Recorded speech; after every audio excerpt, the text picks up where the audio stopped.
You know that saying, all musicians are broke? If you're anything like me, that's probably discouraged you from taking music full on as a career, and it probably doesn't help that your friends and your family remind you of the same thing. I want to assure you that this does not have to be true. It's 2024. There's so many different ways to monetize your music and your musical knowledge now. So I want to share with you my musical journey and what I've learned along the way and all the mistakes that I've made.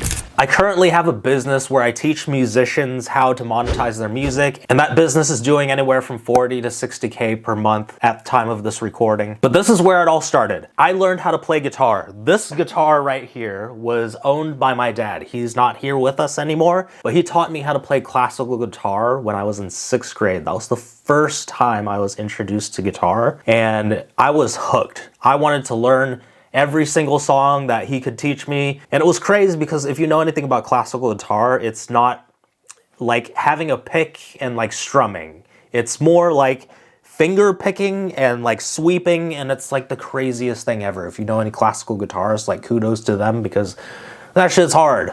So that's where it started. I learned classical guitar, I got into middle school, and I started playing with rock bands. I learned how to play acoustic guitar, and I learned those classic songs like Seven Nation Army or Nirvana. Those were the first songs that I learned, and I started getting more and more into metal music, and so I started playing in bands. And so through middle school and high school, I was playing in rock bands, and I started getting really serious about music to the point where I remember when I was a sophomore in high school, I got arrested and I got a felony. It's all expunged now, but I got arrested because I stole a bunch of band equipment from my school so that we could practice for our band, and it was insane, but it was a good time. That's how serious with music I was. I was stealing instruments from my school so that we could practice, right? And at one point, we wanted to record songs, and I had no idea how to do that. I didn't know if we needed to get into a massive studio. I didn't know what kind of gear we needed. And so I got a DAW, right? I got Ableton at first, and I just could not figure out Ableton, because if anybody knows Ableton, it's confusing for somebody who's brand new because there's a live view and there's a record view. Anyways, I went into that for a while and I recorded a couple things. It was cool, but I couldn't figure it out. I bought a Mac and I ended up getting GarageBand that came with it. When I got GarageBand, I was like super hooked into this thing. I was like, wait a minute, you can make bass lines, you can make drum beats, you can make all this stuff on my computer. So I don't need these nerds. I don't need these band members. At this point, you know, like everybody, a lot of the people in my band, they were like, they wanted to play music. They wanted the fame. They wanted the notoriety, but they just were never serious about it because every time we practiced, they'd be messing around, and it would frustrate me because I was super serious about it. I'd run around, I'd be like, drummer, do this, bass player, do this. And I was just the one that was serious and running around doing everything. So from there, I got very deep into music production. I started making my own beats, and when I realized I could do everything on my own, I just went down this rabbit hole of music production. I learned as much as I could, and I truly, truly loved music so much, but I was always discouraged because my parents had always told me, my friends had always told me, music's not a real career. Just keep it as a hobby, do it as something you love, and get a real job. And I'm sure you've probably heard that in your life as well. And so I was constantly torn between, do I listen to them and do I go get a job? Do I go to college? Do I do something I don't like? Or do I go into music? It always felt so risky because of what they told me and what I've heard from everybody. And, you know, they're not wrong. A lot of musicians do stay broke, but it doesn't have to be that way. That's the thing. Everybody thinks that they just need to perform, they need to be this big famous person, and that's not necessary if you want to make a living with music in 2024. There's so many different avenues. The thing was that I just kept switching between all these different avenues. First, I'd be like, okay, I want to play live, I want to tour, and then it was like, I want to make beats for artists. I want to be my own artist. I want to make music for TV. I want to make music for film. I want to do it for video games. I want to do it for trailers.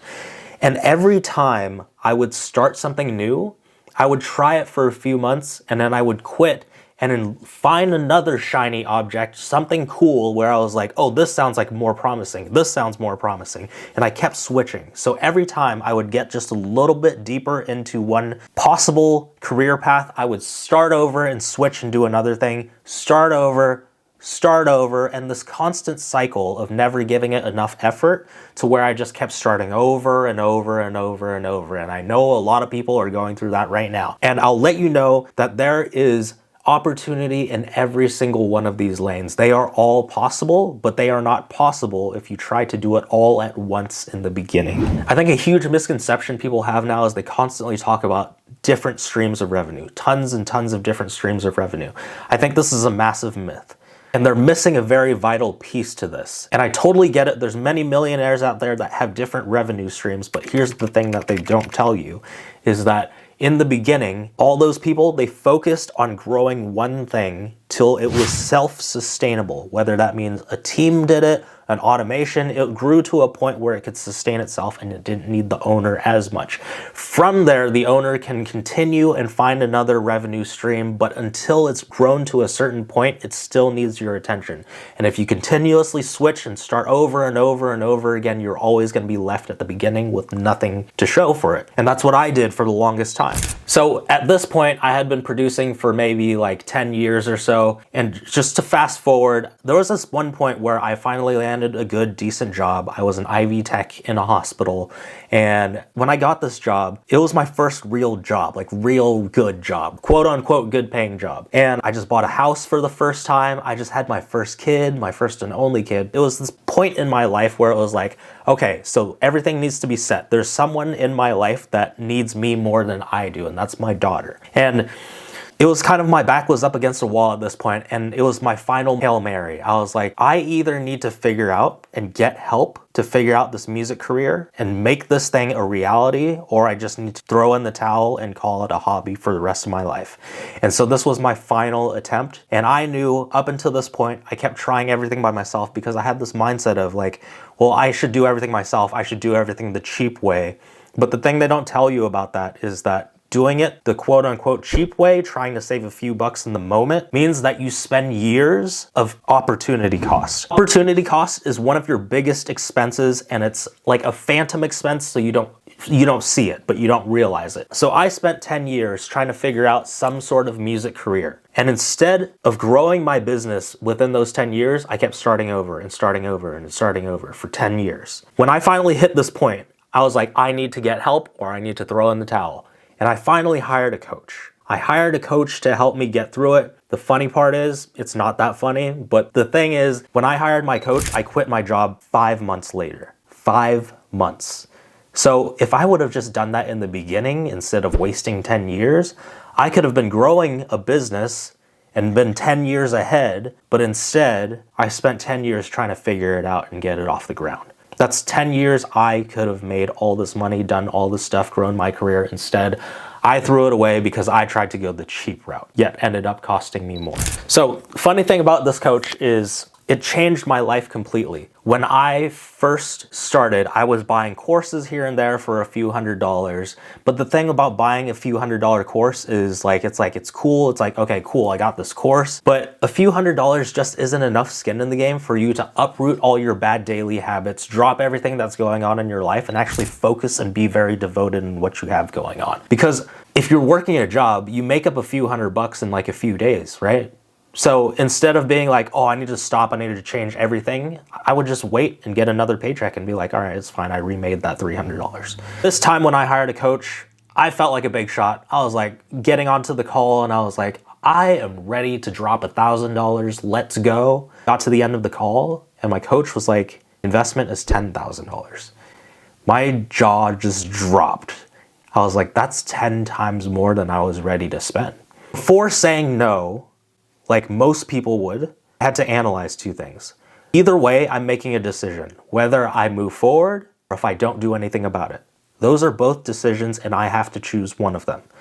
I weighed my options. One thing was, if I paid $10,000 now, sure, I don't know if this is gonna work. This may be a complete loss, but the cost of not doing it would be I worked a job until I was 65, hated it the whole time, finally retire at 65, I'd be too old to enjoy my life. And inflation would have been insane by then to where I would be living so scarcely off of savings and 401k and pensions that it wouldn't even be fun. And then I'd get sick and I wouldn't be able to afford my health bills and I'd be in a retirement home and I'd die. And that was a cost I just was not willing to take. Now, most people won't think about it this deep. That is truly the cost of inaction. If you don't do anything about this now, And that is the cost. You make a decision either way. So I took out a loan. I took out money from my savings. I borrowed money from my family. I made the investment. I made the 10K investment. I put 10K into something I didn't have. I spent money I didn't have. And that put so much on me, so much burning desire on me that I was like, I have to make this work. Failing is not an option. And so I did every single thing that coach said. He made me do so many uncomfortable things I've never done, like doing a live webinar, like setting up all this stuff. And it was hard, right? But at those times where I would have given up if I only invested a few $100s, I didn't give up because I was like, this is not an option. I have to make it happen. And so I did everything he said. 5 months later, I quit my job. And that's the only reason I'm in this position today. Otherwise, I wouldn't be making this video. I'd be at my job.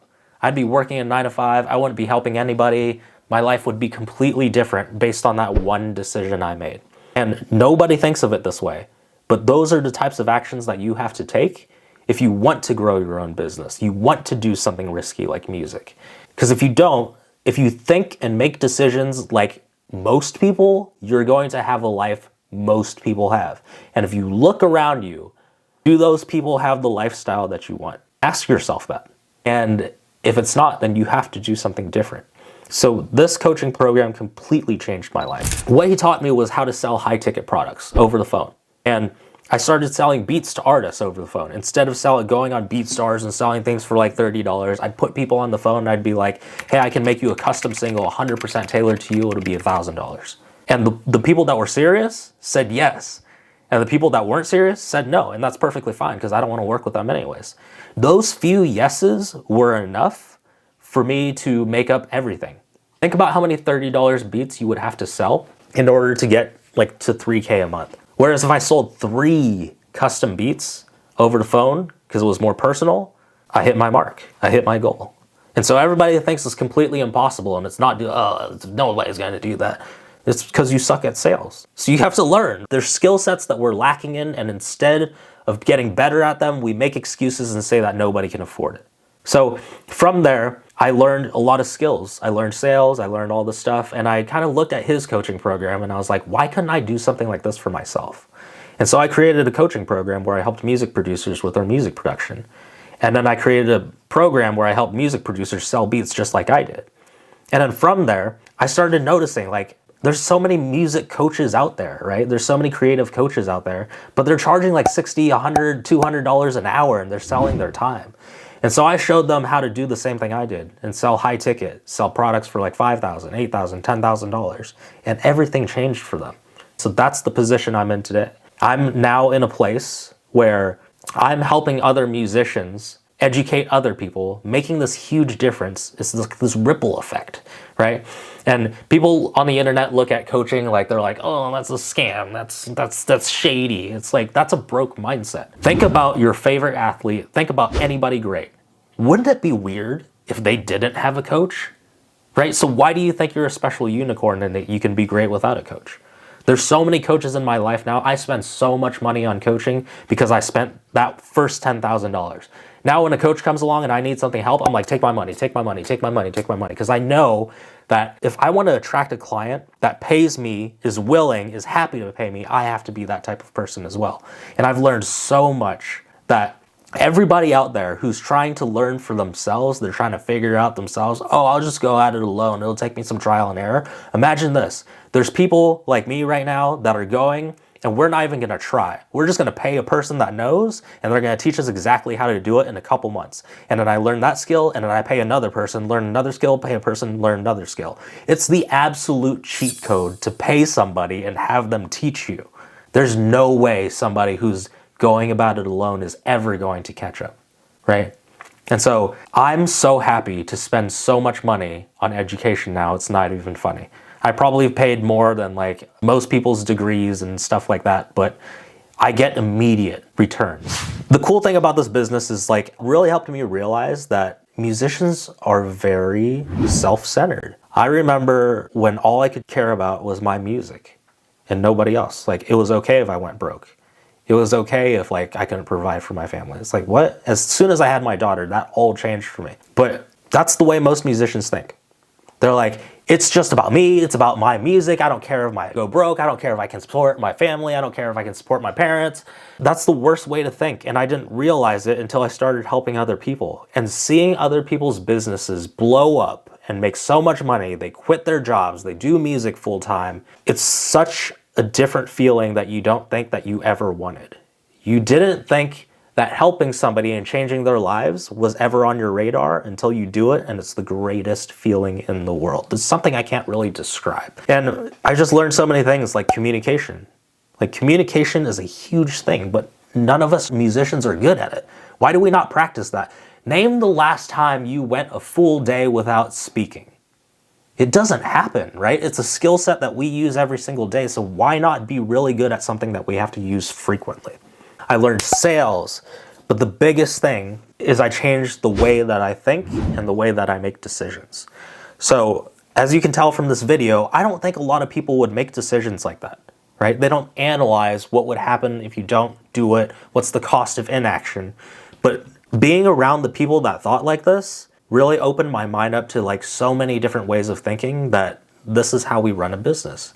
This is how we create success in our lives. It's not impossible. It's just because if you think like a broke person, you're going to get broke person results. And when I say broke, I don't mean like the girth of your wallet. I mean like the way that you think. A broken mentality.